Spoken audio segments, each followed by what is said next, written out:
മൊബൈലൊക്കെ എടുത്ത് നോക്കിക്കഴിഞ്ഞാൽ ഏതൊക്കെ മനോഹരമായ രീതിയിലുള്ള വീഡിയോകളാ ഫർദയും ഹിജാബും ഇട്ട നമ്മുടെ ഉമ്മത്ത്. അള്ളാഹു കാത്തിരക്ഷിക്കുമാറാകട്ടെ, അള്ളാഹ് കാത്തിരക്ഷിക്കുമാറാകട്ടെ. ആമീൻ പറയടോ.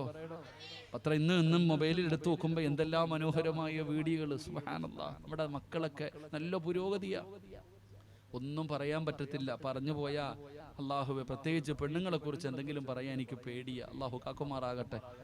ഞാൻ 8 കൊല്ലം മുമ്പ്, റിയാസ് മൗലവിയൊക്കെ കേൾക്കണം കേട്ടാ, 8 കൊല്ലം മുമ്പ് പെണ്ണുങ്ങളെ തല്ലാൻ പറ്റുന്ന 5 അവസരമുണ്ടെന്ന് പ്രസംഗിച്ചു ഞാൻ. ഇപ്പൊ എനിക്ക് 29 കേസുണ്ട്. അള്ളാഹു കാക്കുമാറാകട്ടെ. എത്ര എണ്ണുണ്ട്?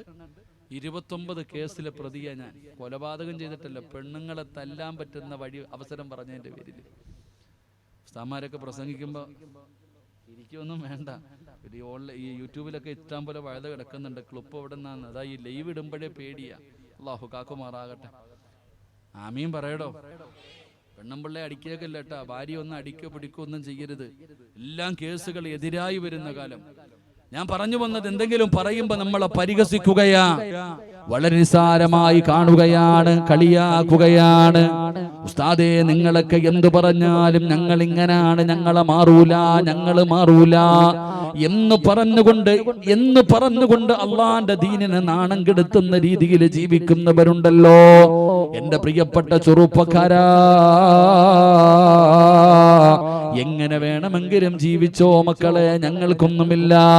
എങ്ങനെ വേണമെങ്കിലും നിങ്ങളൊക്കെ ജീവിച്ചോ. അള്ളാനെ മറന്നുകൊണ്ട് ധിക്കാരികളെ പോലെ നിങ്ങൾ നടന്നോ. ഉസ്താദന്മാരും പണ്ഡിതന്മാരും ഇസ്ലാമിന്റെ നിയമങ്ങൾ പറഞ്ഞു തരുമ്പോ, ശരീഅത്തിന്റെ നിയമങ്ങൾ പറഞ്ഞു തരുമ്പോ അതിനെ നിസ്സാരമാക്കുന്നവരുണ്ടല്ലോ, അതിനെ കളിയാക്കുന്നവരുണ്ടല്ലോ, അതിനെ പരിഹസിക്കുന്നവരുണ്ടല്ലോ. എങ്ങനെ വേണമെങ്കിലും നിങ്ങൾ നടന്നോ. പക്ഷേ നിങ്ങൾ അള്ളാഹുവിന്റെ പരിശുദ്ധമായ ഖുർആനിലേക്ക് മടങ്ങി പാടോ. അള്ളാന്റെ ഖുർആൻ പറയുകയാണ്, പരിശുദ്ധമായ ഖുർആനിന്റെ ആയത്തുകൾ കേട്ടിട്ട് അതിനെ പരിഗണിക്കാതെ നടക്കുന്നവർക്ക് അള്ളാഹു കൊടുക്കുന്ന ശിക്ഷ എന്തെന്നറിയോ? പടച്ചവനെ, പരിശുദ്ധമായ ഖുർആനിലെ 1-ാമത്തെ ആയത്ത് ഏതാണെന്ന് ചോദിച്ചാൽ പടച്ചവനെ എല്ലാവരും പറയും, ഉസ്താദേ ഇഖ്റ ബിസ്മി റബ്ബിക്കല്ലദീ ഖലഖ്. പരിശുദ്ധമായ ഖുർആനിലെ 1-ാമത്തെ ആയത്ത് ഇതാ. എങ്കിൽ അവസാനത്തെ ആയത്ത് ഏതെന്നറിയോ? അള്ളാന്റെ വിശുദ്ധമായ ഖുർആനിലെ ഏറ്റവും അവസാനത്തെ ആയത്ത് ഏതെന്നറിയോ? ചെറുപ്പക്കാരാ, പഠിക്കണം പുന്നമോരു. എന്റെ പ്രിയപ്പെട്ട സഹോദരിമാരോട് പറയുകയാ, അള്ളാഹുവിന്റെ പരിശുദ്ധമായ ഖുർആനിലെ ഏറ്റവും അവസാനത്തെ ആയത്ത് ഏതാണെന്നറിയോ? വത്തഖൂ യൗമന തുർജഊന ഫീഹി ഇലല്ലാഹ്. അല്ലാഹു ചോദിക്കുകയാ, ജീവിതം ആസ്വദിച്ചുകൊണ്ട് നടക്കുന്നവര്, അല്ലാഹുവിന്റെ ദീനിന്റെ ശിആറുകളെ കാറ്റിൽ പറത്തുന്നവര്, അല്ലാഹുവിന്റെ ദീനിനെ മറന്നുകൊണ്ട് ജീവിക്കുന്നവരുണ്ടല്ലോ, അല്ലാഹുവിന്റെ പരിശുദ്ധമായ ഖുർആനിനെ നിസ്സാരമാക്കുന്നവരുണ്ടല്ലോ. അല്ലാഹു പറയുകയാണ്, നീയൊക്കെ എവിടെ പോകാനാ? വത്തഖൂ യൗമന തുർജഊന ഫീഹി ഇലല്ലാഹ്. പരിശുദ്ധമായ ഖുർആൻ പറയുകയാ, നീയൊക്കെ എവിടെ പോകാനാ?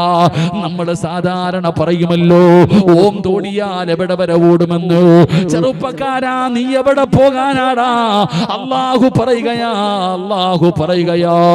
നീയൊക്കെ എവിടെ പോയാലും അവസാനം എന്റെ മുമ്പിൽ തന്നെ നീ തിരിച്ചു വരുമല്ലോ. നിന്നെ ഞാൻ എന്റെ മുമ്പിലേക്ക് തന്നെ തിരിച്ചു കൊണ്ടുവരുമല്ലോ. അള്ളാഹുടെ മുമ്പിലേക്ക് നമ്മളെ പടച്ച റബ്ബ് മടക്കി കൊണ്ടുപോകുമല്ലോ.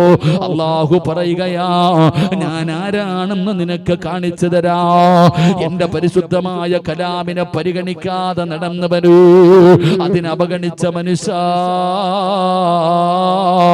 അള്ളാഹു പറയുകയാ, നിനക്ക് വേണ്ടി ഞാൻ ഒരുക്കി വെച്ചിരിക്കുന്നത് എന്താണെന്ന് ഞാൻ കാണിച്ചു തരാ. ഇന്നാ മിനൽ മുജ്രിമീന മുൻതഖിമൂ. ഭയാനകമായ ശിക്ഷ അള്ളാഹു ഒരുക്കി വെച്ചിട്ടുണ്ടെന്ന് പരിശുദ്ധമായ ഖുർആനിലൂടെ അള്ളാഹു പറയുമ്പോ, എന്റെ പ്രിയപ്പെട്ട സഹോദരാ, അള്ളാഹുവിനെ മറന്നുകൊണ്ട് ധിക്കാരികളെ പോലെ ഈ സമുദായത്തിന് നാണക്കേടുണ്ടാക്കുന്ന രീതിയിൽ പരിശുദ്ധമായ ദീനിന്റെ നിയമങ്ങൾ കാറ്റിൽ പറത്തിയിട്ട് ഈ ജീവിതം ആസ്വദിക്കുന്ന യുവത്വമേ, ഈ ഉസ്താദന്മാരെ പരിഹസിക്കുന്ന യുവത്വമേ, അല്ലാഹു പറയുകയാ, നിനക്കൊക്കെ വേണ്ടി ഞാൻ ഒരുക്കി വെച്ചിട്ടുണ്ട്, നിനക്കൊക്കെ വേണ്ടി ഞാൻ ഒരുക്കി വെച്ചിട്ടുണ്ട്. ഭയാനകമായ ശിക്ഷ അല്ലാഹു ഒരുക്കി വെച്ചിരിക്കുകയാ. അതുകൊണ്ട് പ്രിയപ്പെട്ടവരോട് പറയുകയാ, അല്ലാഹനെ മറന്നു പോകരുത്, അഹങ്കാരികളാകരുത്. പടച്ചറപ്പിന്റെ ദീനിന്റെ മഹത്വം നമ്മൾ മനസ്സിലാക്കണം. അല്ലാതെ നമ്മളൊക്കെ ഇതിനെ അവഗണിച്ചുകൊണ്ട് നിസാരമാക്കിയിട്ട് അല്ലാഹനെ മറന്നു നടക്കുമ്പോ അല്ലാഹു ഒരുക്കി വെച്ചിരിക്കുന്ന ഭയാനകമായ ശിക്ഷയെ കുറിച്ച് അല്ലാഹുവിന്റെ വിശുദ്ധമായ ഖുർആൻ എവിടെന്ന് പരിചയപ്പെടുത്തുകയാ. അതുകൊണ്ട് അല്ലാഹുവിന്റെ ഖുർആനിനെ പരിഗണിക്കാത്തവർക്ക് അല്ലാഹു കൊടുക്കുന്ന രണ്ടാമത്തെ ശിക്ഷ, അല്ലാഹു ഭയാനകമായ ശിക്ഷ അവർക്ക് ഒരുക്കി വെച്ചിട്ടുണ്ടെന്ന് വിശുദ്ധ ഖുർആൻ. മൂന്നാമത്തെ ശിക്ഷ എന്തെന്നറിയോ? അല്ലാഹുവിന്റെ പരിശുദ്ധമായ കലാമിനെ പരിഗണിക്കാത്തവർക്ക്, അതിനെ നിസ്സാരമായി കാണുന്നവർ, പരിശുദ്ധമായ ഖുർആനിനെ അവഗണിക്കുന്നവർ, അവർക്ക് അല്ലാഹു ഒരുക്കി വെച്ചിരിക്കുന്ന മൂന്നാമത്തെ ശിക്ഷ എന്തെന്നറിയോ? അല്ലാഹു പറയുകയാ, അല്ലാഹു പറയുകയാ, വമൻ അറള അൻ ദിക്രി ഫഇന്ന ലഹു മഈശതൻ ലൻഖാ വനഹ്സുറുഹു യൗമൽ ഖിയാമത്തി അഅമാ ഖാല റബ്ബി ലിമ ഹസർതനി അഅമാ വഖദ് കുന്തു ബസീറാ ഖാല കദാലിക അതതുക ആയാതുനാ വനസീതഹാ ഫകദാലികൽ യൗമ തുൻസാ. അല്ലാഹുവിന്റെ പരിശുദ്ധമായ ഖുർആൻ പറയുകയാ, അല്ലാഹുവിന്റെ വിശുദ്ധമായ ഖുർആനിന്റെ ആയത്തുകൾ നിന്റെ മുമ്പിൽ ഓതപ്പെട്ടിട്ട് ആ ആയത്ത് ഓതുന്നത് കേട്ടിട്ട് അതിനെ പരിഗണിക്കാതെ നടക്കുന്ന മനുഷ്യൻ അല്ലാഹു കൊടുക്കുന്ന മൂന്നാമത്തെ ശിക്ഷ, വമൻ അറള അൻ ദിക്രി ഫഇന്ന ലഹു മഈശതൻ ലൻഖാ. അല്ലാഹു കൊടുക്കുന്ന മൂന്നാമത്തെ ശിക്ഷ എന്തെന്നറിയോ? ഈ സദസ്സിലിരിക്കുന്ന സഹോദരങ്ങളോട്, പടച്ചവനെ ഈ സദസ്സിലിരിക്കുന്ന മുസ്ലിമിനോട് ചോദിക്കുകയാ, ജീവിതമൊക്കെ എങ്ങനെയുണ്ട്? എല്ലാവരും പറയുന്ന മറുപടി, ഉസ്താദേ വല്ലാത്ത പ്രയാസമാ, കച്ചവടമുണ്ടായിരുന്ന കടയായിരുന്നു, എല്ലാം തകർന്നു പോയി, ഒരുപാട് നഷ്ടമായി, ഒരുപാട് നഷ്ടമായി, ജീവിതം വല്ലാത്ത പ്രയാസമാണ്, സാമ്പത്തികമായി വല്ലാത്ത ഞെരുക്കമാണ്, സമാധാനമില്ല ഉസ്താദേ, സന്തോഷം നഷ്ടപ്പെട്ടു പോയി ഉസ്താദേ. പടച്ചവനെ നമ്മളിൽ അധികം പേരും പറയുന്ന ഒരു മറുപടിയാ, ജീവിതത്തിൽ മറ്റാ വല്ലാത്ത ഒരു മാറ്റം വന്നു, എല്ലാം തകർന്നു പോയി, ഒരുപാട് സ്വപ്നങ്ങളായിരുന്നു, ഒരുപാട് പ്രതീക്ഷകളായിരുന്നു, എല്ലാം തകർന്നു പോയി. എന്തേ സംഭവിച്ചതെന്നറിയില്ല. കച്ചവടമുണ്ടായിരുന്ന കടയ്ക്കകത്ത് കച്ചവടമില്ല, സമാധാനമുണ്ടായിരുന്ന വീടിനകത്ത് സമാധാനമില്ല, സാമ്പത്തികമായി മാനസികമായി ശാരീരികമായി തകർന്നു പോയല്ലോ, വല്ലാത്ത പ്രയാസത്തിലാ. അതിന്റെ കാരണമാണോ പറയുന്നത്? അതിന്റെ കാരണമാണോ പറയുന്നത്? അല്ലാഹുവിന്റെ പരിശുദ്ധമായ കലാം കേട്ടിട്ട് പരിഗണിക്കാത്ത മനുഷ്യ, വമൻ അറള അൻ ദിക്രി ഫഇന്ന ലഹു മഈശതൻ ലൻഖാ. അല്ലാഹു നിന്റെ ദുനിയാവിലെ ജീവിതം അങ്ങ് ഇടുക്കമാക്കുകയാ. അല്ലാഹു ദുനിയാവിലെ ജീവിതം വല്ലാത്ത ഇടുക്കമാക്കുകയാണ്. പഴയതുപോലെ കച്ചവടമില്ല, പഴയതുപോലെ സമ്പത്തില്ല, പടച്ചവനെ സന്തോഷവും സമാധാനവും ജീവിതത്തിൽ നഷ്ടപ്പെട്ടു, വല്ലാത്ത ഞെരുക്കമാണ്. ഉസ്താദേ പണമുള്ളവൻ പറയുകയാ, ആവശ്യത്തിന് പണമുണ്ട്, കിടക്കാൻ വീടുണ്ട്, സഞ്ചരിക്കാൻ കാറുണ്ട്, കൂടെ കിടക്കാൻ ഭാര്യയുണ്ട്, കൂടെ നടക്കാൻ മക്കളുണ്ട്, എല്ലാം ഉള്ളവനും പറയുന്നത് ഉസ്താദേ മരിച്ചാ മതി, മതി, ഉസ്താദേ മരിച്ചാ മതി, ജീവിതം അവസാനിപ്പിക്കാൻ തോന്നുന്ന ഉസ്താദ്. അതിന്റെ കാരണം എന്തെന്നറിയോ? അത് അല്ലാഹു നിനക്ക് തന്നിരിക്കുന്ന ശിക്ഷയാ. പടച്ച റബ്ബ് തന്ന ശിക്ഷയാടോ. നീ അല്ലാഹുവിന്റെ കലാമിനെ കളിയാക്കിയപ്പോ, അല്ലാഹുവിന്റെ ഖുർആനിനെ അവഗണിച്ചപ്പോ, പരിശുദ്ധമായ ഖുർആനിന്റെ ആയത്തുകളെ നിങ്ങളൊക്കെ നിസാരമാക്കിയപ്പോ, അല്ലാഹുവിന്റെ കലാമല്ലേ, പടച്ച റബ്ബിന്റെ കലാമല്ലേ, അതിനെ പരിഗണിക്കാതെ വന്നപ്പോ അല്ലാഹു തന്ന ശിക്ഷയാ. ജീവിതത്തിലെ സർവ്വതം നഷ്ടപ്പെട്ടു പോയല്ലോ, സമാധാനം നഷ്ടപ്പെട്ടു പോയല്ലോ, എല്ലാം തകർന്നു പോയിട്ട് ഇന്ന് നിന്റെ ജീവിതം കണ്ണീരാണല്ലോ. നിന്റെ കുടുംബം ഇന്ന് ഉറക്കമില്ലാത്ത കുടുംബമായി മാറിയല്ലോ. അതിന്റെ കാരണമാ പറയുന്നത്, അല്ലാഹുവിന്റെ കലാമിനെ പരിഗണിക്കാതെ വരുമ്പോ അല്ലാഹ് അവന് കൊടുക്കുന്ന ശിക്ഷയാ. ഇവിടെ മാത്രമല്ല അല്ലാഹു പറയുകയാ, പടച്ചവനെ നാളെ പള്ളിപ്പറമ്പിലെ ഖബറിനകത്ത് നിന്ന് എഴുന്നേറ്റ് വരുന്ന ദിവസമുണ്ടല്ലോ. ഖാല റബ്ബി ലിമ ഹസർതനി അഅമാ വഖദ് കുന്തു ബസീറാ. ദുനിയാവില് മാത്രമല്ല പടച്ചവനെ നാളെ ഖബറിനകത്ത് നിന്ന് എഴുന്നേറ്റ് വരുന്ന ദിവസമുണ്ടല്ലോ. നിന്റെ കണ്ണ് കാണുന്നില്ല, നിന്റെ ചെവി കേൾക്കുന്നില്ല, അന്ധനെ പോലെ തപ്പിത്തടഞ്ഞുകൊണ്ട് ഖബറിനകത്ത് നിന്ന് എഴുന്നേറ്റ് വരുമ്പോ നീ അല്ലാഹുവോട് ചോദിക്കുന്നു, അല്ലാ ദുനിയാവിൽ എനിക്ക് കണ്ണ് കാണുമായിരുന്നല്ലോ റബ്ബേ, ചെവി കേൾക്കുമായിരുന്നല്ലോ റബ്ബേ, ഇന്നെന്തു പറ്റി പടച്ചവര്? കണ്ണ് കാണുന്നില്ല, ചെവി കേൾക്കുന്നില്ല, അല്ലാഹുവേ എന്തു പറ്റിയെന്ന് പടച്ച റബ്ബിനോട് ചോദിക്കുമ്പോ അല്ലാഹു പറയുകയാ, കാല കദാലിക അതതുക ആയാതുനാ ഫനസീതഹാ വകദാലികൽ യൗമ തുൻസാ. അല്ലാഹുവിന്റെ പരിശുദ്ധമായ ഖുർആനിന്റെ ആയത്തുകൾ ഓതിയിട്ട് ഉസ്താദന്മാര് പറഞ്ഞതെന്നല്ലോ, മക്കളെ നീ പാവപ്പെട്ടവരെ സഹായിക്കൂ, യതീമീങ്ങളെ സഹായിക്കൂ. അല്ലാഹു നിനക്ക് തന്നിരിക്കുന്ന സമ്പത്ത് നിനക്ക് അല്ലാഹു തന്നിരിക്കുന്ന ഒരു പരീക്ഷണ വസ്തുവാ. ഇത് പാവപ്പെട്ടവന്റെ അവകാശപ്പെട്ടത് കൊടുക്കട്, നീ നല്ല കാര്യങ്ങൾക്ക് വേണ്ടി ചെലവഴിക്കട്. അല്ലാഹുവിന്റെ പരിശുദ്ധമായ പള്ളികൾക്ക് കൊടുക്കട്, രോഗികൾക്ക് കൊടുക്കട്, ഖുർആൻ പഠിക്കുന്ന മക്കൾക്ക് കൊടുക്കട്. നിങ്ങൾ ഒരുപാട് സദഖ ചെയ്യട്.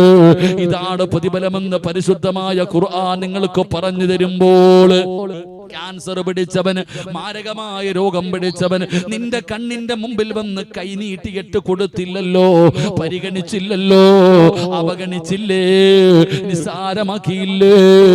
അല്ലാഹുവിന്റെ പരിശുദ്ധമായ ഖുർആൻ പഠിച്ച 15 മക്കള് നിങ്ങളുടെ കണ്ണിന്റെ മുമ്പിലിരുന്ന് ഹാഫിളീങ്ങളായിട്ട് ഇന്ന് സനദ് വാങ്ങിയിട്ട് നിരന്നിരിക്കുന്നല്ലോ. ഒരുപാട് മക്കള് പഠിക്കുന്ന സ്ഥാപനമാണല്ലോ. ഈ നാടിന്റെ വെളിച്ചമല്ലേ, ഈ നാടിന്റെ ഐശ്വര്യമല്ലേ. അൽഹംദുലില്ലാഹ്. ഉസ്താദേ സ്ഥാപനത്തിനെ സഹായിച്ചവരോട് പറയുകയാ, ഈ 15 മക്കള് ഹാഫിളീങ്ങളായ മക്കള്, ഇവർക്ക് ഭക്ഷണം കൊടുത്ത ഉപ്പാ, നിനക്ക് എത്ര വലിയ പ്രതിഫലമാ റബ്ബ് തരുന്നതെന്ന് നീ ചിന്തിച്ചിട്ടുണ്ടോ? അതുകൊണ്ട് പടച്ച റബ്ബ് ഖുർആനിലൂടെ പറയുകയാ, അല്ലാഹുവേ നിങ്ങൾ ആ കലാമിനെ അവഗണിക്കാതെ വരുമ്പോ, അതിനെ നിങ്ങൾ നിസാരമാക്കുമ്പോ അല്ലാഹു തരുന്ന ശിക്ഷ നിന്റെ ദുനിയാവും നിന്റെ ആഖിറവും നഷ്ടപ്പെടുകയാ. ഹസ്റത്ത് ദുനിയാ വൽ ആഖിറ, ദുനിയാവും ആഖിറവും നഷ്ടപ്പെട്ടു പോവുകയാണ്. അതുകൊണ്ട് എന്റെ പ്രിയപ്പെട്ടവരോട് പറയുകയാ, അല്ലാഹു നിങ്ങൾക്കൊരവസരം തരികയാണ്, പടച്ച റബ്ബ് നിങ്ങൾക്കൊരവസരം തരികയാ. അൽഹംദുലില്ലാഹ്. ഈ 15 മക്കള് പടച്ച റബ്ബേ നിങ്ങൾ കൊടുത്ത ഭക്ഷണം കഴിച്ചവരാ. നിങ്ങളുടെ പലരുടെയും സഹായത്തിലൂടെയാണ് അൽഹംദുലില്ലാഹ് ഈ സ്ഥാപനം ഇവിടെ നടന്നു പോകുന്നത്. ഇതാടോ അല്ലാഹു നിങ്ങൾക്ക് തന്നിരിക്കുന്ന ഏറ്റവും വലിയ ഒരു ഭാഗ്യമാ. അൽഹംദുലില്ലാഹ്. അല്ലാഹുവേ, ഈ സ്ഥാപനത്തെ ആരൊക്കെ സഹായിച്ചവരുണ്ടോ അവരുടെ ദുനിയാവ് ആഖിറവും നീ രക്ഷപ്പെടുത്തണേ അല്ലാ. അവർക്ക് നീ ബറക്കത്ത് ചെയ്യണേ അല്ലാ. അതുകൊണ്ട് എന്റെ പ്രിയപ്പെട്ടവരോട് പറയുകയാ, ഈ മക്കളെ നിങ്ങൾ ഏറ്റെടുക്കണേ. ഈ പരിശുദ്ധമായ ഖുർആൻ പഠിച്ച മക്കള്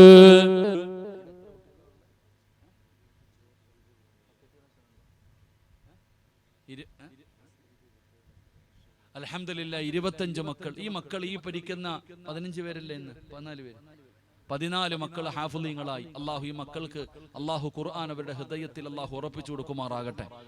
ആമീൻ പറയടോ. നിങ്ങളൊക്കെ ഭക്ഷണം കൊടുത്തിട്ടല്ലേ ഈ മക്കൾ പഠിച്ചത്. 25 വിദ്യാർത്ഥികൾ ഇവിടെ പഠിക്കുന്നു. അൽഹംദുലില്ലാഹ്. അള്ളാഹു മക്കൾക്ക് നാഫിയ ഇൽമ നൽകി ഗ്രഹിക്കുമാറാകട്ടെ. എന്റെ പ്രിയപ്പെട്ട സഹോദരങ്ങൾ, അള്ളാഹു സമ്പത്ത് തന്നിരിക്കുന്ന എന്തിനാ? അത് പരീക്ഷണ വസ്തുവാ. അത് അള്ളാഹു പരീക്ഷിക്കാൻ തന്നതാ. അത് നീ ചെലവഴിക്ക്, നല്ല കാര്യങ്ങൾക്ക് കൊടുക്ക്.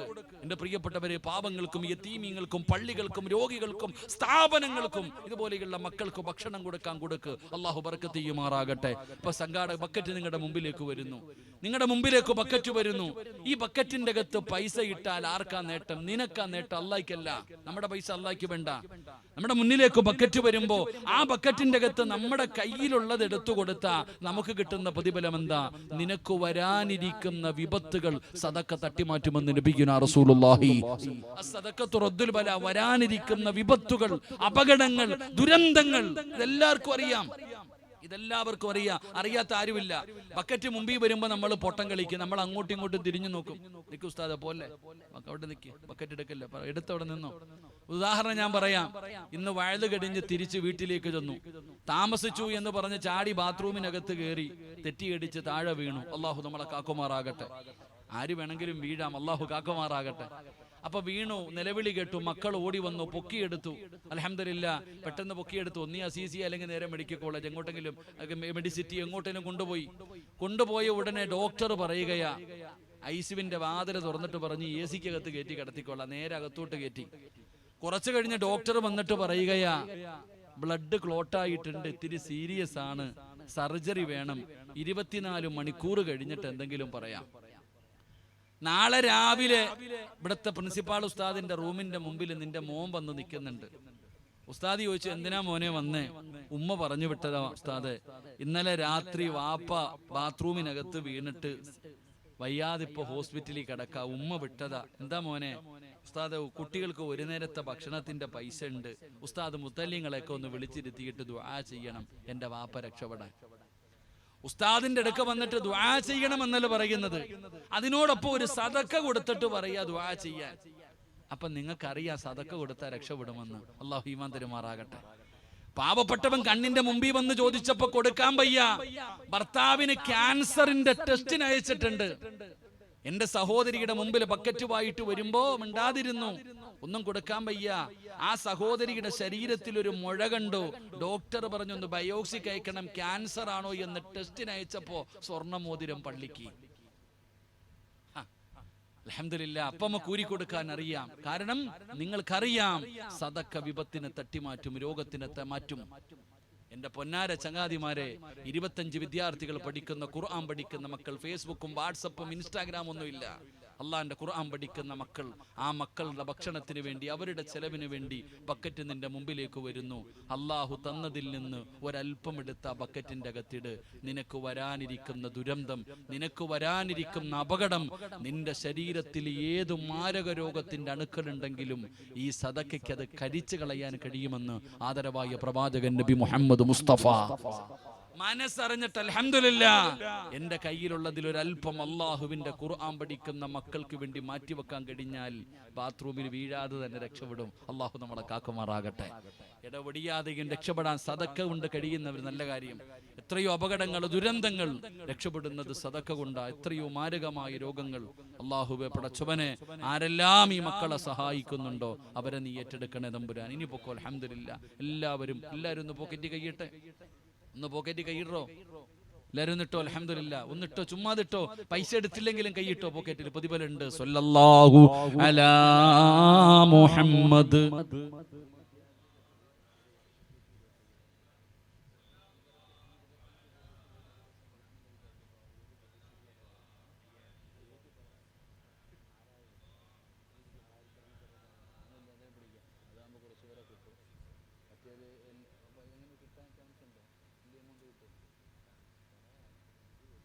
അള്ളാഹു ഈമാൻ നൽകുമാറാകട്ടെ.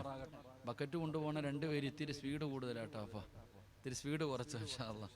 അൽഹംദുലില്ലാഹ്. അള്ളാഹു ഈമാൻ നൽകുമാറാകട്ടെ. ആമീൻ പറയട്ടെ. അള്ളാഹു ഈമാൻ നൽകുമാറാകട്ടെ. ഖുർആൻ പറയുന്ന മൂന്നാമത്തെ ശിക്ഷ നിന്റെ സർവ്വതും ദുനിയാവും പോകും, ആഖിറവും പോകും. അള്ളാഹു നമുക്കിന്ന് സമാധാനം നൽകി അനുഗ്രഹിക്കുമാറാകട്ടെ. ഇന്ന് ലോകത്ത് സമാധാനമില്ലടോ, പ്രത്യേകിച്ച് ഈ ഉമ്മത്തിന് സമാധാനമില്ല. വല്ലാത്ത പ്രയാസം. നമ്മളൊക്കെ നമ്മൾ പത്രമാധ്യമങ്ങൾ എടുത്ത് നോക്കുമ്പോൾ നമ്മുടെ രാജ്യത്തിന്റെ ഇന്നത്തെ വളരെ പരിതാപകരമായുള്ള അവസ്ഥകൾ നമ്മളൊന്ന് ചിന്തിച്ചു നോക്കിയേ. ഈ സമുദായം എന്താണ്? ഒരു ഭാഗത്ത് ഇസ്ലാമിന്റെ നിയമങ്ങൾ കാറ്റിപ്പറത്തിക്കൊണ്ട് നമ്മളൊക്കെ നമ്മുടെ ഉമ്മത്ത് അഹങ്കരിക്കുമ്പോൾ മറ്റൊരു അവസരം മറ്റൊരു ഭാഗത്ത് നടക്കുന്നത് എന്താ? നമ്മൾ സാധാരണ പറയാറുണ്ട്, മാതാവ് പറയണ്ട്, ഉമ്മ പിതാവിനെ കാണിച്ചു തരും. ഉമ്മ ആരാണ് വാപ്പ എന്ന് മക്കൾക്ക് കാണിച്ചു കൊടുക്കും. മാതാവ് പിതാവിനെ കാണിച്ചു കൊടുക്കും. പിതാവ് ഗുരുവിനെ കാണിച്ചു കൊടുക്കും. ഗുരു ദൈവത്തെ കാണിച്ചു കൊടുക്കും. അങ്ങനെ ഒരു ചൊല്ലുണ്ട്, ഗുരു ദൈവത്തെ കാണിച്ചു കൊടുക്കുമെന്നാ. ഇന്ന് നമ്മുടെ രാജ്യത്ത് നമ്മൾ കണ്ടുകൊണ്ടിരിക്കുന്ന വീഡിയോ ഉൾപ്പെടെ കാണുകയോ, പടച്ചോനെ, സ്കൂളിൽ പഠിക്കുന്ന വിദ്യാർത്ഥി ടീച്ചർ ദൈവം ആരാണെന്ന് പറഞ്ഞു കൊടുക്കേണ്ടവർ, ആ ടീച്ചർ കുട്ടികളോട് പറയുകയാ തല്ലാൻ. മുസ്ലിമായ ഒരു കുട്ടി, 7ാം ക്ലാസ്സിൽ പഠിക്കുന്ന ഒരു കുട്ടിക്ക് തല്ലാൻ പഠിപ്പിച്ചു കൊടുക്കുക, കാണിച്ചു കൊടുക്കുന്ന രംഗം. അള്ളാഹുവിന്റെ പരിശുദ്ധമായ ഖുർആൻ പറഞ്ഞല്ലോ, മനുഷ്യൻ അധപ്പതിച്ചു പോയാൽ 4 കാലുകളെക്കാളും കഷ്ടമായി പോകുന്നു. ഖുർആൻ ബൽഹും അളല്ല്. എന്റെ പ്രിയപ്പെട്ടവരെ, എത്ര ക്രൂരമായ രീതിയിൽ എങ്ങനെ കഴിയുന്നു? അല്ലാഹുവേ, പടച്ചവനെ, കൂടെ പഠിക്കുന്ന കുട്ടികളോട് പറയാ, ഒരു അധ്യാപക പറയുന്നു തല്ലാൻ. എവിടെയാ നിൽക്കുന്ന ഈ രാജ്യം? നിങ്ങൾ ചിന്തിക്കടോ. ഒരു ഭാഗം നമ്മൾ മനസ്സിലാക്കേണ്ടത്, അള്ളാഹു ആ കുടുംബത്തിന് സമാധാനം നൽകി അനുഗ്രഹിക്കുമാറാകട്ടെ. നമ്മൾ എവിടേക്കാ മനസ്സിലാക്കേണ്ടത്? എനിക്ക് ഈ അടുത്ത് മരണപ്പെട്ടു പോയ കേരളത്തിന്റെ മുഖ്യമന്ത്രി ഉമ്മൻചാണ്ടിക്ക് പണ്ട് ഒരു കുട്ടി ഒരു കത്തെഴുതുമ്പോ പറയുന്നുണ്ട്, എന്റെ കൂടെ പഠിക്കുന്ന ഒരു കുട്ടിക്ക് വീടില്ല, ഒരു വീട് വെക്കാൻ സഹായിക്കണോ. നമ്മൾ കൂടെ പഠിക്കുന്ന എന്റെ കൂടെ പഠിക്കുന്ന ഒരു കുട്ടിക്ക് വീടില്ല, അതുകൊണ്ട് വീട് വെക്കാൻ സഹായിക്കണമെന്ന് പറഞ്ഞിട്ട് മുൻ മുഖ്യമന്ത്രിക്ക് കത്തെഴുതിയ വാർത്തകൾ നമ്മൾ വായിക്കുമ്പോൾ, പണ്ടങ്ങനെ ഒരു ക്ലാസ്സിൽ പഠിക്കുന്ന ഒരു കുട്ടിക്ക് സുഖമില്ല എന്നറിഞ്ഞാൽ സഹായിക്കാൻ ആ ക്ലാസ്സിലെ കുട്ടികൾ, ആ സ്കൂളിലെ കുട്ടികൾ മുഴുവനും തയ്യാറാകുന്ന ഒരു കാലമുണ്ടായിരുന്നു. ഇന്ന് കൂടെ പഠിക്കുമ്പോൾ നമ്മൾ ചിന്തിക്കേണ്ടത്, ഞാൻ ആ വീഡിയോ കാണുമ്പോൾ എനിക്ക് മനസ്സിലാകുന്നുണ്ട്, ആ ടീച്ചർ ഓരോ കുട്ടികളോട് അടിക്കാൻ പറയുമ്പോഴും ചില കുട്ടികൾക്ക് അടിക്കാൻ പറ്റുന്നില്ലടോ. കൂട്ടുകാരനായ പൊന്നുമോൻ അടിക്കാൻ. ഇതാണ് നമ്മുടെ രാജ്യത്തിന്റെ അവസ്ഥ. ഒരു ഭാഗത്ത് ഇങ്ങനെ നടക്കുമ്പോൾ മറുഭാഗത്ത് എന്തെല്ലാം നടന്നുകൊണ്ടിരിക്കുന്നു. അള്ളാഹു ഉമ്മത്തിന് ഇസ്സത്ത് നൽകുമാറാകട്ടെ. അള്ളാഹു ഉമ്മത്തിന് സമാധാനം നൽകുമാറാകട്ടെ. അള്ളാഹു ഉമ്മത്തിന് ഐക്യം നൽകി അനുഗ്രഹിക്കുമാറാകട്ടെ. എന്റെ പ്രിയപ്പെട്ട സഹോദരങ്ങളെ, സമാധാനമില്ലടോ നമുക്ക്. ചിരിയും കളിയൊക്കെ ഉണ്ട് എനിക്ക് നിങ്ങൾക്കും. എല്ലാവർക്കും നല്ല നല്ല വസ്ത്രമുണ്ട്, വണ്ടിയുണ്ട്, വീടുണ്ട്, എല്ലാം ഉണ്ട്. പക്ഷെ സമാധാനം കിട്ടുന്നില്ല.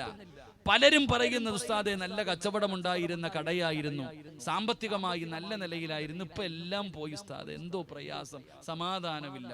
അള്ളാഹു നമുക്ക് സമാധാനം നൽകി അനുഗ്രഹിക്കുമാറാകട്ടെ. ആമീൻ പറയടോ. എന്താ ഇതിന്റെ കാരണം? സമാധാനം കിട്ടാനുള്ള വഴി എന്താ? എന്താണ് സമാധാനം കിട്ടാൻ? ഖുർആൻ പറയുന്നുണ്ട്, മനുഷ്യന് സമാധാനം കൊടുക്കുന്ന ഒരു വീട്. വല്ലാഹു ജഅല ലക്കും മിൻ ബുയൂത്തിക്കും സകന. വീട് ഒരു മനുഷ്യന് സമാധാനം കൊടുക്കും. അതുകൊണ്ടാണ് ഊട്ടിയിലാണെങ്കിലും കൊടൈക്കനാലിലാണെങ്കിലും ബാംഗ്ലൂരാണെങ്കിലും മൈസൂരിലാണെങ്കിലും എവിടെ കറങ്ങാൻ പോയാലും അവസാനം പറയണ എന്താ? വീടെത്തിയാൽ മതിയായിരുന്നു പടച്ചോനെ, സമാധാനം. വീട് സമാധാനം കൊടുക്കും. എന്നാൽ ഇന്ന് നമ്മുടെ വീടിനകത്ത് സമാധാനമില്ല. ഇന്ന് നമ്മുടെ വീടിനകത്ത് സന്തോഷമില്ല, ഒരു ബർക്കത്തില്ല, റഹ്മത്തില്ല, റഹ്മത്തിന്റെ മാലാകമാരില്ല. ഭാര്യയും ഭർത്താവും തമ്മാക്ക് തണ്ടു കഴിഞ്ഞാൽ കീരിയും പാമ്പിനെ പോലെ ആകെ ഇല്ലാത്ത പ്രയാസം, സന്തോഷവും സമാധാനവും ഒക്കെ നഷ്ടപ്പെട്ടു പോയി. അള്ളാഹു നമ്മുടെ വീടുകളിൽ സമാധാനം നൽകി അനുഗ്രഹിക്കുമാറാകട്ടെ. അപ്പൊ ചിലര് ചോദിക്കണം, ഉസ്താദെ, കന്നിമൂല ശരിയാകാത്തത് കൊണ്ടാണോ, അല്ലെങ്കിൽ അടുക്കള ഇങ്ങോട്ട് വന്നത് കൊണ്ടാണോ, ബാത്റൂം അവിടെ ഇരിക്കുന്നത് കൊണ്ടാണോ, വാതിൽ ഇങ്ങോട്ടായത് കൊണ്ടാണോ? അങ്ങനെ ചില വസ്വാസുകൾ. അതൊന്നുമല്ല. എന്തുകൊണ്ടാണ് നമ്മുടെ വീടിനകത്ത് സമാധാനമില്ലാത്തത്? എന്തുകൊണ്ടാണ് നമ്മുടെ വീട്ടിനകത്തുണ്ടായിരുന്ന സർവ്വ ബറക്കത്തും നഷ്ടപ്പെട്ടു പോകാനുള്ള കാരണം? അള്ളാഹു പഠിക്കാൻ ഭാഗ്യം തരുമാറാകട്ടെ. നമ്മുടെ വീടിനകത്തുള്ള എല്ലാ സന്തോഷങ്ങളും നഷ്ടപ്പെടുത്തി കളഞ്ഞത് എന്താണ്? ആ ബറക്കത്ത് നഷ്ടപ്പെടുത്തി കളഞ്ഞത്. അതിനുള്ള യഥാർത്ഥ ഒരു കാരണം ഞാൻ പറഞ്ഞു തരാം. 10 മണി കഴിഞ്ഞു, ഇൻഷാ അല്ലാഹ്. ഇടയ്ക്കിടയ്ക്ക് നോക്കുന്നു, ഇനിയും 15 മിനിറ്റ് ഉണ്ടല്ലോ. ആൾക്കാർ ചിലർ വാച്ചൊക്കെ ഇങ്ങനെ പൊക്കി നോക്കുന്നുണ്ട്, ഞാൻ കാണാനായിരിക്കും, ഇനിയും 15 മിനിറ്റ് ഉണ്ട്. എടോ, നിങ്ങളുടെ വീടിനകത്ത് ആരെങ്കിലും തകട് കുഴിച്ചിട്ടതൊന്നും അല്ല പ്രശ്നം. എന്താണ് നിങ്ങളുടെ ജീവിതം ഇങ്ങനെ ആകാൻ, സമാധാനവും സന്തോഷവും നഷ്ടപ്പെട്ടു പോകാനുള്ള കാരണം ഒറ്റ ഒരു കാരണമേ ഉള്ളൂ. അത് പറഞ്ഞിട്ട് ദുആ ചെയ്തു പിരിയാം. അള്ളാഹു ഭാഗ്യം തരുമാറാകട്ടെ. അള്ളാഹു ഭാഗ്യം തരുമാറാകട്ടെ. ആമീൻ പറ. ഞാൻ പറഞ്ഞു തരട്ടെ. അള്ളാഹുവിന്റെ റസൂൽ സല്ലല്ലാഹു അലൈഹി വസല്ലമ തങ്ങൾ പറഞ്ഞു, 5 കാര്യങ്ങൾ ഭൂമിയിലിരുന്ന് കരയുന്നുണ്ട്. 5 കാര്യങ്ങൾ 5 സ്ഥലങ്ങളിലിരുന്ന് കരയും. ആ കണ്ണുനീര് നല്ലതല്ല. നിങ്ങളുടെ വീടിനകത്തുള്ള ഏറ്റവും വലിയ പ്രശ്നത്തിന്റെ ഏറ്റവും അടിസ്ഥാനപരമായ കാരണം നിങ്ങളുടെ വീടിനകത്തിരുന്ന് ഒരാൾ കരയുന്നുണ്ട്. ഇന്ന് വയല് കഴിഞ്ഞ് വീട്ടിൽ പോയിട്ട് ആ കണ്ണുനീര് നിങ്ങൾ തുടച്ചാൽ നിങ്ങളുടെ വീട്ടിൽ ഇന്നു മുതൽ സന്തോഷവും സമാധാനവും ആ റഹ്മത്തും ബറക്കത്തും എല്ലാം അല്ലാഹ് തിരിച്ചു തരും. അല്ലാഹു ഈമാൻ നൽകുമാറാകട്ടെ. അല്ലാഹു ഈമാൻ നൽകുമാറാകട്ടെ. ഇൻഷാ അല്ലാഹ് ചെയ്തൂടെ ഇൻഷാ അല്ലാഹ് പറ. അല്ലാഹു നമ്മൾ പൈസ ഒന്നും ചോദിച്ചില്ല. വയല് കഴിഞ്ഞ് വീട്ടിൽ പോകുക, വീടിനകത്തിരുന്ന് കരയുന്ന ആളുടെ കണ്ണുനീര് തുടയ്ക്കുക. എല്ലാം തീരും, എല്ലാം തിരിച്ചു തരും. അല്ലാഹു ഈമാൻ നൽകുമാറാകട്ടെ. ഇൻഷാ അല്ലാഹ് ചെയ്തൂടെ. വീട്ടിൽ ഖുർആനുള്ളവരൊക്കെ കൈവക്കിക്കേ. അൽഹംദുലില്ലാ. അല്ലാഹു അർഹമായി പ്രതിഫലം നൽകുമാറാകട്ടെ. ഇന്ന് ഖുർആൻ തൊട്ടവരൊക്കെ ഒന്ന് കൈവക്കിക്കേ. താഴ്ത്തിയിട്ടോ? ഇപ്പൊ മനസ്സിലായോ? ഒരു വീടിനകത്ത് അള്ളാഹുവിന്റെ പരിശുദ്ധമായ ഖുർആൻ ഉണ്ട്. ഒരു വീടിനകത്ത് അള്ളാന്റെ പരിശുദ്ധമായ പാരായണം ചെയ്യുന്നില്ലെങ്കിൽ ഖുർആൻ കരയും. ആ കണ്ണുനീര് വീണാൽ അള്ളാഹു നമ്മളെ കാക്കുമാറാകട്ടെ. ഉറക്കപ്പറ അല്ലാഹ് കാക്കുമാറാകട്ടെ. ഖുർആനിന്റെ കണ്ണുനീര് വീണാൽ ആ വീട് രക്ഷപ്പെടുവോ? ഉറക്കപ്പറ രക്ഷപ്പെടുവോ? ഇപ്പൊ മനസ്സിലായോ എന്താ കാരണം? പണ്ട് നമ്മുടെ ഉമ്മ, നമ്മുടെ വാപ്പ, ഇവിടെ നമ്മൾ എത്ര കോടിക്കണക്കിന് രൂപ കൊടുത്ത് വീട് വെച്ചാലും നമ്മളൊക്കെ ജനിച്ചു വളർന്ന ആ കുടുംബ വീടെന്ന് പറയുന്ന ഒരു ചെറിയ വീട്ടിൽ കിട്ടിയ സന്തോഷം ഈ കൊട്ടാരത്തിൽ കിട്ടൂല. എന്തേ കാരണം? അന്ന് വലിയ വാർപ്പ് വീടോ AC ഒന്നുമില്ല. എല്ലാം കൂടെ ഒരു ഹാള് കാണും. പടച്ചവനെ നിരന്ന് കിടക്കും. ചിലപ്പോ ഈ ഉടുത്ത മുണ്ടായിരിക്കും എടുത്ത് പുതയ്ക്കണത്. സുബ്ഹാനല്ലാഹ്. അന്ന് ഡബിൾ കോട്ട് കട്ടിലോ മെത്ത എന്താന്ന് പോലും അറിയത്തില്ല. ഒരു പുതപ്പ് വിരിച്ചിട്ട് കിടക്കും. എന്നാ സുഖമെന്നറിയോ? അതിന്റെ കാരണം എന്തെന്നറിയോ? നമ്മുടെ ഉമ്മ. മരിച്ചുപോയവർക്ക് അല്ലാഹു സ്വർഗം കൊടുക്കുമാറാകട്ടെ. ജീവിച്ചിരിക്കുന്നവർക്ക് അല്ലാഹു ദീർഘായുസ്സ് കൊടുക്കുമാറാകട്ടെ. നമ്മുടെ ഉമ്മ മഗ്രിബിന് മുമ്പ് ഒളുവെടുത്തിട്ട് നിസ്കാര പായിൽ വന്നിരിക്കും. എന്നിട്ട് പറയും, സുബ്ഹാനല്ലാഹി വബിഹംദിഹി സുബ്ഹാനല്ലാഹിൽ അലീം വബിഹംദിഹി അസ്തഗ്ഫിറുല്ലാഹ്. ഉമ്മ മഗ്രിബിന് ബാങ്ക് വിളിക്കുന്നതിന് മുമ്പ് നിസ്കാര പായിൽ ഇരുന്ന് ദിക്ർ പറയും.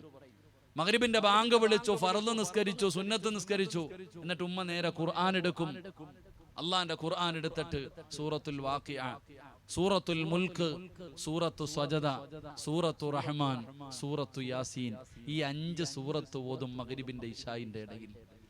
നമ്മുടെ ഉമ്മ സൂറത്തുൽ വാഖിഅ, അല്ലാഹുവിന്റെ റസൂൽ സല്ലല്ലാഹു അലൈഹി വസല്ലമ തങ്ങൾ പറഞ്ഞു, ഏത് വീട്ടിലാണോ സൂറത്തുൽ വാഖിഅ പാരായണം ചെയ്യുന്നത് അല്ലാഹു ആ വീട്ടിൽ ദാരിദ്ര്യം കൊടുക്കില്ല എന്ന് നബിയുനാ റസൂലുള്ളാഹി. വാപ്പ എങ്ങനാ 3 പെങ്ങന്മാരെ സ്ത്രീധനവും കൊടുത്ത് കെട്ടിച്ചത്? പിരിവെടുത്തിട്ടായിരുന്നില്ല.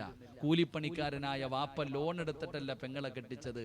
സൂറത്തുൽ വാഖിഅ ഏത് വീട്ടിൽ ഓതുന്നോ ആ വീട്ടിൽ ദാരിദ്ര്യമില്ല. സൂറത്തുൽ മുൽക്ക് പള്ളിപ്പറമ്പിൽ പോകുമ്പോൾ അറിയാം അതിന്റെ മഹത്വം. സൂറത്തു റഹ്മാൻ, റഹ്മത്തിന്റെ മാലാകമാര് നിന്റെ വീട്ടിൽ വരും. സൂറത്തു റഹ്മാൻ ഏത് വീട്ടിൽ പാരായണം ചെയ്യുന്നോ അവിടെ അള്ളാന്റെ മലക്കുകൾ വരും. സൂറത്തു സജദ ഉംറ ചെയ്ത കൂലി. സൂറത്തു യാസീൻ എന്തിനാണോ ഓതിയത് അള്ളാഹു തരുമെന്ന് നബിയുനാ റസൂലുള്ളാഹി. അപ്പൊ നമ്മുടെ ഉമ്മ മഗ്രിബ് കഴിഞ്ഞാൽ ഈ 5 സൂറത്തുകൾ ഓതാതെ ഉറങ്ങില്ല. ഇപ്പൊ നമ്മുടെ വീട്ടില് മഗ്രിബ് കഴിഞ്ഞാൽ നമ്മുടെ പെണ്ണും പിള്ള റിമോട്ട് എടുക്കും, ഏസ്നെറ്റ് ഇടും, മലയാള മനോരമ ഇടും, ഇങ്ങനെ കൈരളിയിടും, സൂര്യ ഇങ്ങനെ നെക്കിക്കൊണ്ടിരിക്കുകയാ. അല്ലാഹു ഈമാൻ തരുമാറാകട്ടെ. ഇതാണ് ഇപ്പൊ നമ്മുടെ വീടിന്റെ അവസ്ഥ. അതുകൊണ്ട് ഞാൻ പറയുകയാ, നിങ്ങൾക്ക് അല്ലാഹു സന്തോഷവും സമാധാനവുമുള്ള ഒരു ജീവിതം തരണോ? ഇന്ന് വഅദ് കഴിഞ്ഞ് ഈ ഹാഫിളീങ്ങളായ മക്കളെ സാക്ഷി നിർത്തി ഇന്ന് ഇവിടെ ഇരുന്ന് തൗബ ചെയ്തിട്ട് വീട്ടിൽ പോകണം, ഒളുവെടുക്കണം, വീട് തുറക്കണം, അകത്ത് കയറണം. ചെലന്തി വല കാണും, ചിലപ്പോ പൊടി കാണും. ആ ഖുർആനിന്റെ മുകളിലിരിക്കുന്ന പൊടി തുടച്ചു കളഞ്ഞിട്ട് അൽഹംദുലില്ലാ അതൊന്ന് തുറന്നിട്ടൊന്ന് ചുംബിച്ച് ആ കണ്ണുനീര് തുടയ്ക്ക്. നിനക്ക് അല്ലാഹു എല്ലാം തിരിച്ചു തരും. അല്ലാഹു ഭാഗ്യം തരുമാറാകട്ടെ. അല്ലാഹു ഭാഗ്യം തരുമാറാകട്ടെ. ഇൻഷാ അല്ലാഹ് ചെയ്തൂടെ? വേണ്ടവർ ചെയ്യപ്പ, എനിക്കൊരു നിർബന്ധവും ഇല്ല, എനിക്ക് എൻ്റെ കാര്യം നോക്കിയാൽ മതി. അള്ളാഹു ഈമാൻ തരുമാറാകട്ടെ. നിങ്ങൾക്ക് ബർക്കത്തുണ്ടാക്കിയിട്ട് എനിക്കൊന്നും കിട്ടാനില്ല, എനിക്ക് എൻ്റെ കാര്യം നോക്കിയാൽ മതി. അള്ളാഹു ബർക്കത്ത് ചെയ്യുമാറാകട്ടെ. അപ്പൊ ഇൻഷാ അല്ലാ എന്തായാലും ഓതല്ലേ, ഖുർആൻ എടുക്കൂലേ, ഖുർആൻ എടുക്കൂലേ? ഇൻഷാ അല്ലാ അള്ളാഹുവിന്റെ പരിശുദ്ധമായ ഖുർആൻ എടുക്കണം. എല്ലാ ദിവസവും ഒരു സൂറത്തെങ്കിലും പാരായണം ചെയ്യണം. അള്ളാഹു ഭാഗ്യം തരുമാറാകട്ടെ. ഒരു സൂറത്തെങ്കിലും പാരായണം ചെയ്യൂലേ? 114 സൂറത്തുണ്ട്. ഏറ്റവും വലിയ സൂറത്ത് സൂറത്തുൽ ബഖറ, ഏറ്റവും ചെറിയ സൂറത്ത് സൂറത്തുൽ കൗസർ. 3 ആയത്ത്. ഇന്ന അഅതൈനാകൽ കൗസർ ഫസല്ലി ലിറബ്ബിക വൻഹർ ഇന്ന ശാനിയക ഹുവൽ അബ്തർ. അതിനെക്കാളും ചെറിയ സൂറത്തൊന്നുമില്ല. അൽഹംദുലില്ലാ, ഏതെങ്കിലും ഒരു സൂറത്ത് ഖുർആൻ നോക്കി ഓത്, കാണാതെ ഓതണ്ട. കാണാതെ ഓതുന്നത് നമ്മുടെ ഉസ്താദ് എപ്പോഴും പറയും, കണ്ടു ഓതല ഏറ്റവും പ്രതിഫലം കൂടുതൽ. അല്ലാഹു ഈമാൻ തരുമാറാകട്ടെ. ഇടങ്ങായി അപ്പൊ നിങ്ങൾ കണ്ടോതുന്നതിനല്ലേ പ്രതിഫലം കൂടുതൽ? എന്ത് ചെയ്യണം? ഖുർആൻ എന്തോതണം? കാണാതെ ഓതാൻ അറിയെങ്കിലും കണ്ടോതണം. കണ്ടോതുന്നതിന് പ്രതിഫലം കൂടുതലാ. അള്ളാഹു ഈമാൻ നൽകുമാറാകട്ടെ. അപ്പൊ ഇൻഷാ അല്ലാ എൻ്റെ പ്രിയപ്പെട്ട സഹോദരങ്ങളെ, ഒരു സൂറത്ത് പാരായണം ചെയ്യണം. അള്ളാഹു ഭാഗ്യം തരുമാറാകട്ടെ. അപ്പൊ 10:30 ഇൻഷാ അല്ലാ. 10:22 നിർത്തിക്കൂടെ? അപ്പൊ രക്ഷപ്പെടാൻ ഞാനൊരു വഴി പറഞ്ഞു തരാം. സ്വർഗത്തിൽ പോകണമെന്ന് ആഗ്രഹമുള്ളവരൊക്കെ ഒന്ന് കൈവക്കിക്കേ. അരക്കയ്യന്മാരുണ്ടല്ലോ. അപ്പൊ അൽഹംദുലില്ലാ, അല്ലാഹു ഭാഗ്യം തരുമാറാകട്ടെ. ഞാൻ ഖുർആനിലെ ഒരു സൂറത്ത് പറഞ്ഞു തരാം. അള്ളാന്റെ പരിശുദ്ധമായ ഖുർആനിലെ ഒരു സൂറത്ത് ഞാൻ പറഞ്ഞു തരാം. ഈ സൂറത്തിനെ ഏതെങ്കിലും ഒരു മനുഷ്യൻ ഇഷ്ടപ്പെട്ടാൽ തന്നെ സ്വർഗത്തിൽ പോകും. അല്ലാഹു ഭാഗ്യം തരുമാറാകട്ടെ. ഒരു സൂറത്തിനെ ഓതണോ? ഇഷ്ടപ്പെട്ടാ മതി. ഒരു ഖുർആനിലെ ഒരു ചെറിയ സൂറത്തിനെ സ്നേഹിച്ചാൽ തന്നെ സ്വർഗത്തിൽ പോകും. അള്ളാഹു സ്നേഹിക്കാൻ ഭാഗ്യം തരുമാറാകട്ടെ. അള്ളാഹു ഭാഗ്യം തരുമാറാകട്ടെ. ഏത് സൂറത്ത്? സൂറത്ത് ഖുർആനിൽ 114 സൂറത്തുണ്ട്. 112ാമത്തെ സൂറത്ത് ഏതാ? സൂറത്തുൽ ഇഖ്ലാസ്. ഓദിക്കേ. ബിസ്മില്ലാഹിർ റഹ്മാനിർ റഹീം. ഖുൽ ഹുവല്ലാഹു അഹദ് അല്ലാഹുസ് സ്വമദ് ലം യലിദ് വലം യൂലദ് വലം യകുൽ ലഹു കുഫുവൻ അഹദ്. അല്ലാഹു സ്വീകരിക്കുമാറാകട്ടെ. സൂറത്തുൽ ഇഖ്ലാസ്. ഈ സൂറത്തിനെ സ്നേഹിക്കണം. അല്ലാഹു ഭാഗ്യം തരുമാറാകട്ടെ. നബിതങ്ങളുടെ മുമ്പിൽ സ്വഹാബത്ത് വന്നിട്ട് പറഞ്ഞു, നബിയെ, ഞങ്ങളുടെ ഇമാമ് എപ്പോ നിസ്കരിക്കുമ്പോഴും ഇഖ്ലാസാ ഓതുന്നേ. ഞങ്ങളുടെ അമീർ എപ്പോ നിസ്കരിക്കുമ്പോഴും ഏത് സൂറത്താ ഓതണേ? ഖുൽ ഹുവല്ലാഹു അഹദ്. ഈ സൂറത്ത് മാത്രമേ ഓതണല്ലോ. അതുകൊണ്ട് വലിയ സൂറത്തുകൾ ഓതുന്നില്ല എന്ന് നബിതങ്ങളുടെ മുമ്പിൽ വന്ന് പരാതി പറഞ്ഞപ്പോ ഈ സ്വഹാബിയോട് നബിതങ്ങൾ ചോദിച്ചു, നിനക്കെതിരെ ഒരു പരാതി വന്നിട്ടുണ്ട്, നീ എപ്പോഴും സൂറത്തുൽ ഇഖ്ലാസ് പാരായണം ചെയ്യുന്നു, എന്തേ കാരണം? അപ്പൊ ആ സ്വഹാബി പറഞ്ഞു, നബിയെ, എനിക്ക് ആ സൂറത്ത് വല്ലാത്ത ഇഷ്ടമാ. അപ്പൊ നബിതങ്ങൾ ചോദിച്ചു, വേറെയും ഖുർആനിൽ സൂറത്തുണ്ടല്ലോ, 114 ഉണ്ടല്ലോ, ഈ ഒരു അധ്യായത്തിനോട് മാത്രം ഇത്ര സ്നേഹമെന്തേ? അപ്പൊ സഹാബി പറഞ്ഞു, അള്ളാഹയെ കുറിച്ച്, തൗഹീദിനെ കുറിച്ച് പറയുന്ന സൂറത്താ. അള്ളാഹയെ കുറിച്ച് പറയുന്ന സൂറത്താ ഖുൽ ഹുവല്ലാഹു അഹദ് അല്ലാഹു സ്വമദ്. തൗഹീദിനെ കുറിച്ച് പറയുന്ന സൂറത്ത് എനിക്ക് വലിയ ഇഷ്ടമാണ് നബിയെ, അതുകൊണ്ടാണ് ഞാൻ ഓതുന്നത്. നബിതങ്ങൾ പറഞ്ഞു, പൊക്കോളെ. ആ സ്വഹാബി നടന്നു പോകുമ്പോ കൂടെ നിന്നവരോട് പറഞ്ഞു, ആ മനുഷ്യൻ സ്വർഗത്തിലാണെന്ന് നബിയിന റസൂലുള്ളാഹി. ഖുർആനിലെ സൂറത്തുൽ ഇഖ്ലാസ്, ഖുൽ ഹുവല്ലാഹു അഹദ്, ഈ സൂറത്ത് അറിയാത്ത ആരുമില്ലടോ, എല്ലാവർക്കും ഓതാൻ അറിയാം. മദ്രസയിൽ പോയിട്ടില്ലാത്ത മനുഷ്യനും ഈ സൂറത്ത് ഓതാൻ അറിയാം. ഇന്നു മുതൽ നമുക്ക് പാരായണം ചെയ്യണം. അള്ളാഹു ഭാഗ്യം തരുമാറാകട്ടെ. ഇത് ചെയ്യുന്നവന് അള്ളാഹു 6 പ്രതിഫലം തരുമെന്ന് നബിയിന റസൂലുള്ളാഹി. ഈ ഒറ്റ സൂറത്ത് ഓതുന്ന മനുഷ്യൻ എത്ര പ്രതിഫലം? 6 പ്രതിഫലം. അള്ളാഹു പഠിക്കാൻ ഭാഗ്യം തരുമാറാകട്ടെ. ഒരു 10 മിനിറ്റ് ഇരിക്കൂലേ ഇൻഷാ അല്ലാഹ്? ഈ 10 മിനിറ്റ് അൽഹംദുലില്ലാ, ഒരു 10 മിനിറ്റ് ഇരിക്ക്. ഈ 6 പ്രതിഫലം ഞാൻ പറഞ്ഞു തരാം. അള്ളാഹു പഠിക്കാൻ ഭാഗ്യം നൽകുമാറാകട്ടെ. എൻ്റെ പ്രിയപ്പെട്ട സഹോദരങ്ങളെ, 1ാമത്തെ പ്രതിഫലം അർദുൽ ഉംറ എന്ന് പറയുന്ന ഒരു അവസ്ഥയുണ്ട്. കിടന്ന കിടപ്പിൽ കിടന്നു മലമൂത്ര വിസർജനം നടത്തി മക്കളെ പോലും അറിയാത്തൊരവസ്ഥ. അള്ളാഹു കാക്കുമാറാകട്ടെ. റിയാസ് ഉസ്താദാണെന്ന് തോന്നുന്നു, അത് എനിക്ക് മുമ്പ് ആരോ അവരുടെ 25 കൊല്ലമായിട്ട് ഉസ്താദിനെ പഠിപ്പിക്കുന്നതിനെ കുറിച്ച് പറഞ്ഞാലായിരുന്നു. ഉസ്താദ് പറഞ്ഞു, 25 വർഷമായി തഹജ്ജുദ് നിസ്കാരം കഴിഞ്ഞിട്ട് ഖുർആൻ പഠിപ്പിക്കുന്ന തന്റെ പ്രിയപ്പെട്ട ഗുരുനാഥനെ കുറിച്ച്. ആ ഉസ്താദിന്റെ പൊരുത്തം അള്ളാഹു കൊടുത്ത് അനുഗ്രഹിക്കുമാറാകട്ടെ. എടോ, ഈ ഖുർആനുമായി ബന്ധപ്പെട്ട് കഴിഞ്ഞാൽ അള്ളാഹു കൊടുക്കുന്ന വലിയ ഒരു ഭാഗ്യം, ഓർമ്മ എപ്പോഴും ഉണ്ടാകും. ഈ ഉസ്താദന്മാരൊക്കെ മരിക്കുന്ന സമയം അവർ പറയണം, ഞങ്ങൾക്ക് പഠിപ്പിക്കണം. ഇതാ അവരുടെ ചിന്ത. അള്ളാന്റെ ഖുർആനിനെ പാരായണം ചെയ്യുന്നവർക്ക് അള്ള കൊടുക്കുന്ന ഒന്നാമത്തെ പ്രതിഫലം അവരുടെ ബുദ്ധി മറിഞ്ഞു പോകൂല. ഇത് ഭാര്യയാണ്, ഇത് മകനാണ്, ഇത് കൂടപ്പറപ്പാണ്, ഇത് കൂട്ടുകാരനാണ്. മരിക്കുന്ന ദിവസവും ഓർമ്മയുണ്ടാകും. മരിക്കുന്ന ദിവസവും ഓർമ്മയുണ്ടാകും. കുടുംബക്കാര് തന്നെ ആഗ്രഹിക്കാറില്ലേ? സ്വന്തം മക്കൾ തന്നെ ആഗ്രഹിക്കാറില്ലേ വാപ്പ ഒന്ന് മരിക്കാൻ? കിടപ്പി കിടന്ന് മലമൂത്ര വിസർജനം നടത്തുന്നു ഉസ്താദെ, സങ്കടം വരുന്നു ഉസ്താദെ. എന്താണോ ഹൈറ് നടക്കുന്നത്? ഞാൻ മരണമാണ് ഹൈറെങ്കിൽ നടത്താൻ, മരിക്കാൻ വേണ്ടി ദുആ ചെയ്യാൻ പറയുന്ന അവസ്ഥ. അല്ലാഹു കാക്കുമാറാകട്ടെ, അല്ലാഹു കാക്കുമാറാകട്ടെ. അല്ലാഹുവിന്റെ പരിശുദ്ധമായ ഖുർആൻ, അള്ളാന്റെ പരിശുദ്ധമായ ഖുർആൻ പാരായണം ചെയ്താൽ ഉസ്താദേ ഇന്ന് മുതൽ ഓതുമെന്ന് തീരുമാനമെടുത്ത വാപ്പാ,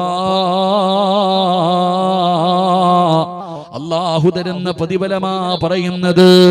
നബി തങ്ങൾ പറയുകയാ, അല്ലാഹു നിങ്ങൾക്ക് തരുന്ന പ്രതിഫലം എന്തെന്നറിയോ വാപ്പാ? അർദുൽ ഉംറ എന്ന് പറയുന്ന ഒരവസ്ഥയുണ്ട്. ഒരാളെയും തിരിച്ചറിയാൻ കഴിയാതെ പടച്ചവനെ നിന്റെ കുടുംബക്കാരെ മുഴുവനും നിന്റെ മരണം ആഗ്രഹിക്കുന്ന ഒരവസ്ഥയുണ്ടല്ലോ. അങ്ങനെ ഒരവസ്ഥ അല്ലാഹു നിനക്ക് തരൂല. പടച്ചവനെ മരിക്കുന്ന ദിവസവും സ്വന്തം കൈകൊണ്ട് ഒതുപെടുത്തിട്ട് നടക്കണ്ടേ വാപ്പാ, നിസ്കരിക്കണ്ടേ പെങ്ങള്, പടച്ചവനെ ഒതുവോടുകൂടി ജീവിക്കണ്ടേ പെങ്ങള്. അതുകൊണ്ട് അല്ലാഹുവിന്റെ പരിശുദ്ധമായ ഖുർആൻ സൂറത്തുൽ ഇഖ്ലാസ് ഹൃദയത്തിലേക്ക് ചേർത്ത് വെച്ചാ അല്ലാഹു തരുന്ന ഒന്നാമത്തെ പ്രതിഫലം നിനക്ക് അല്ലാഹു ഇങ്ങനെ ഒരവസ്ഥ തരൂല.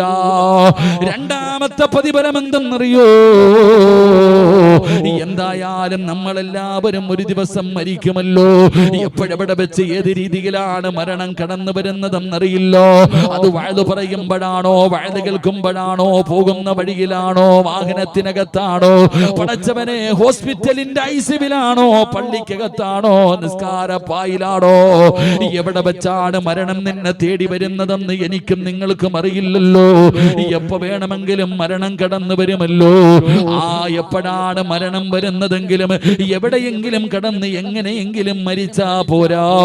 മരിക്കുകയാണെങ്കിൽ എങ്ങനെ മരിക്കണമെന്നറിയോ?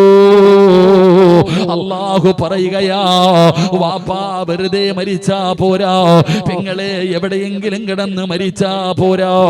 മരിക്കുകയാണെങ്കിൽ എങ്ങനെ മരിക്കണമെന്നറിയോ? യാ അയ്യുഹല്ലദീന ആമനുത്തഖുല്ലാഹ ഹഖ്ക തുഖാതി വലാ തമൂതുന്ന ഇല്ലാ വഅൻതും മുസ്ലിമൂൻ.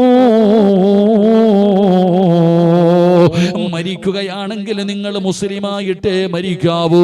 നിങ്ങൾ ശഹാദത്ത് കലിമ പറഞ്ഞിട്ടേ മരിക്കാവൂ.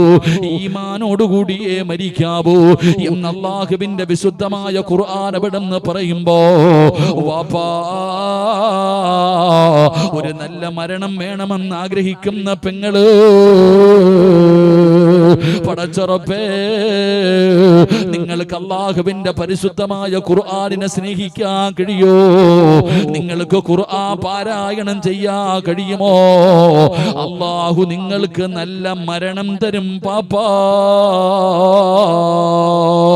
അല്ലാഹു നിനക്ക് ഈമാനുള്ള ഒരു മരണം തരികയോ.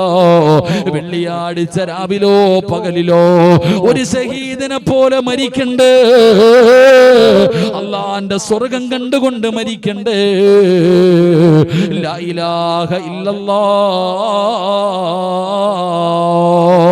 എന്ന് പറഞ്ഞുകൊണ്ട് മരിക്കണ്ടേ വാപ്പാ. എന്റെ പ്രിയപ്പെട്ട ചെറുപ്പക്കാരാ, ഖാബിദുൽ അർവാഹ് മലക്ക് അസ്റായീൽ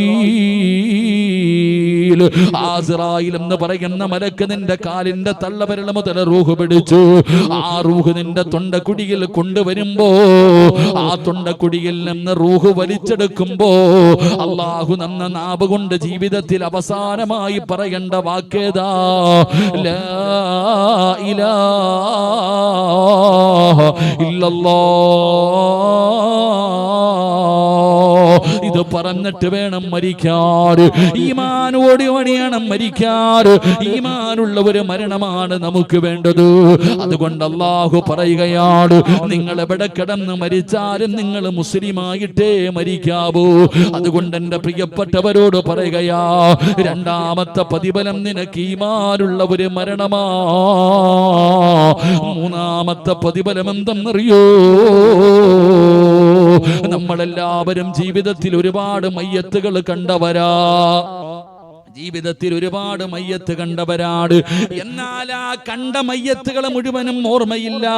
ഒരുപാട് ജനാസ ഞാനും നിങ്ങളും കണ്ടിട്ടുണ്ട്. പക്ഷേ എല്ലാ ജനാസകളും നമുക്ക് ഓർമ്മയില്ല. എന്നാൽ ചില മുഖം നമുക്ക് നല്ല ഓർമ്മയുണ്ട്. ചിലരുടെ മുഖം നമ്മുടെ മനസ്സിൽ ഇപ്പോഴും ഓർമ്മയുണ്ട്. വല്ലാത്ത പ്രകാശമായിരുന്നു അവരുടെ മുഖത്ത്, വല്ലാത്ത പ്രകാശമായിരുന്നു അവരുടെ ചുണ്ടിൽ, വല്ലാത്ത പുഞ്ചിരിയായിരുന്നു. റബ്ബേ, അവരുറങ്ങും പോലെ കിടക്കുകയാ.